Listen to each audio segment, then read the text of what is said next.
നമസ്കാരം. സമ്പൽ യാത്രയ്ക്കൊരുങ്ങി രാഹുൽ ഗാന്ധിയും പ്രിയങ്ക ഗാന്ധിയും ഇറങ്ങി. പക്ഷേ പോലീസിന്റെ അനുമതി അവർക്ക് ലഭിച്ചില്ല. അവർക്ക് തിരിച്ച് ഡൽഹിയിലേക്ക് മടങ്ങേണ്ടി വന്നു. പക്ഷേ ഇത് പരാജയത്തോടെയുള്ള ഒരു മടക്കമല്ല. രാഹുൽ ഗാന്ധിയും പ്രിയങ്ക ഗാന്ധിയും രാഷ്ട്രീയത്തിൽ പുതിയൊരു മാറ്റത്തിന് തുടക്കം കുറിച്ചുകൊണ്ടാണ് അവിടെ നിന്നും ഇന്ന് തിരിച്ച് ഡൽഹിയിലേക്ക് മടങ്ങിയിരിക്കുന്നത്. ഇന്നത്തെ ദൃശ്യങ്ങളൊക്കെ നോക്കുകയാണെങ്കിൽ നമുക്ക് കാണാൻ കഴിയുന്നത് രാഹുൽ ഗാന്ധിക്കും പ്രിയങ്ക ഗാന്ധിക്കും പിന്തുണയായി കോൺഗ്രസ് പ്രവർത്തകരും സമാജ്വാദി പാർട്ടി പ്രവർത്തകരും ഇരച്ചെത്തുന്ന കാഴ്ച നമ്മൾ കണ്ടു. വലിയ റോഡുകൾ ബ്ലോക്ക് ചെയ്തുകൊണ്ട് വലിയ രീതിയിൽ ആൾക്കൂട്ടം അവർക്കൊപ്പം തിങ്ങി നിറയുന്ന കാഴ്ച നമ്മൾ കണ്ടു. എന്തായാലും BJPക്ക് ഇത് വലിയൊരു വെല്ലുവിളി ഉയർത്തിയിരിക്കുകയാണ്. അടുത്ത നിയമസഭാ തെരഞ്ഞെടുപ്പ് യിൽ നടക്കുമ്പോൾ തൂത്തുവാരാം എന്ന പ്രതീക്ഷയിൽ തന്നെയാണ് രാഹുൽ ഗാന്ധിയും പ്രിയങ്ക ഗാന്ധിയും അഖിലേഷ് യാദവും ഇരിക്കുന്നത്. അഖിലേഷ് യാദവിനൊപ്പം ചേർന്നുകൊണ്ട് യിൽ ഒരു പുതിയ രാഷ്ട്രീയ മാറ്റത്തിന്റെ കാറ്റ് വീശിയടിക്കാൻ സാധ്യതയുണ്ട് എന്ന സൂചനകൾ പുറത്തു വരുന്നു. സമ്പൽ വലിയൊരു രാഷ്ട്രീയ വിഷയമാക്കി മാറ്റാൻ ഇവിടെ കോൺഗ്രസിനും അഖിലേഷ് യാദവിനും കഴിയുന്നു എന്നതാണ് ശ്രദ്ധേയം. ഇന്ന് ദേശീയ മാധ്യമങ്ങളിൽ ഏറ്റവും കൂടുതൽ നിറഞ്ഞു നിന്ന ഒരു വാർത്ത കൂടിയായിരുന്നു ഇത്.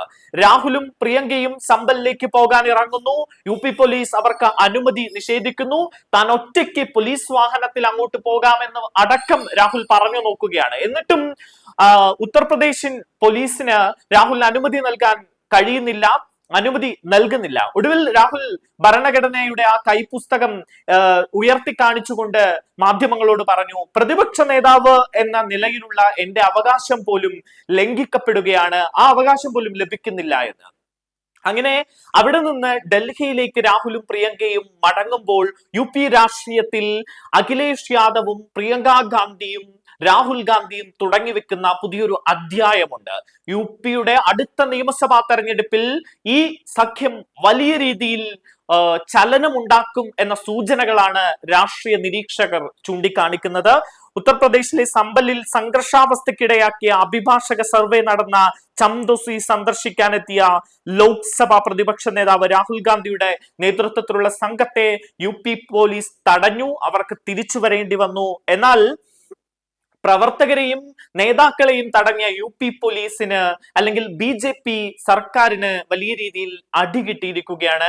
അവിടെ സമാജ്വാദി പാർട്ടി പ്രവർത്തകരും കോൺഗ്രസ് പ്രവർത്തകരും അഖിലേഷിനും അതുപോലെ രാഹുലിനും പ്രിയങ്ക ഗാന്ധിക്കും ഒക്കെ ജയ് വിളിച്ചുകൊണ്ട് തടിച്ചുകൂടുന്ന കാഴ്ചയുണ്ടായി. വലിയ പിന്തുണ അവർക്ക് ലഭിക്കുന്ന കാഴ്ചയാണ് ഇത്.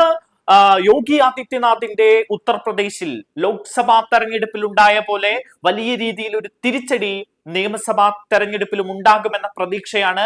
അതുകൊണ്ട് തന്നെ പിടിക്കാൻ മെനക്കിട്ടിറങ്ങിയിരിക്കുകയാണ് ഇപ്പോൾ രാഹുൽ ഗാന്ധിയും പ്രിയങ്ക ഗാന്ധിയും. ഇപ്പോൾ സമ്പലിലേക്കുള്ള ഈ യാത്രയടക്കം പറഞ്ഞു വെക്കുന്നത് അത് തന്നെയാണ്. അഖിലേഷ് യാദവിനൊപ്പം തോളോട് തോൾ ചേർന്ന് നിന്ന് യിൽ ഒരു ചലനം സൃഷ്ടിക്കാൻ രാഹുൽ ഇറങ്ങുമ്പോൾ ഒപ്പം പാർലമെന്ററി രാഷ്ട്രീയത്തിലേക്ക് കാലെടുത്തു വെച്ച പ്രിയങ്ക കൂടി അതിന് കരുത്തേകാൻ ഇറങ്ങുമ്പോൾ രാഷ്ട്രീയത്തിൽ അടുത്ത നിയമസഭാ തെരഞ്ഞെടുപ്പിൽ വലിയൊരു മാറ്റമുണ്ടാകും. BJPയുടെ കോട്ടകൾ ഇളകും എന്ന പ്രതീക്ഷയിലാണ് കോൺഗ്രസ് ക്യാമ്പിരിക്കുന്നത്. അതിനുള്ള പണികളൊക്കെ കോൺഗ്രസും സമാജ്വാദി പാർട്ടി സഖ്യവും തുടങ്ങി വെച്ച് കഴിഞ്ഞിരിക്കുകയാണ്. ആ സൂചനകളാണ് പുറത്തു വരുന്നത്. എന്തായാലും ഇന്ന് പരാജിതരായി രാഹുൽ ഗാന്ധിക്കും പ്രിയങ്ക ഗാന്ധിക്കും തിരിച്ച് ഡൽഹിയിലേക്ക് മടങ്ങേണ്ടി വന്നെങ്കിലും അതൊരു പരാജയമല്ല. രാഷ്ട്രീയത്തിൽ മാറ്റത്തിന്റെ ഒരു ചലനം ഉണ്ടാകാൻ പോകുന്നതിന്റെ സൂചനയാണ്.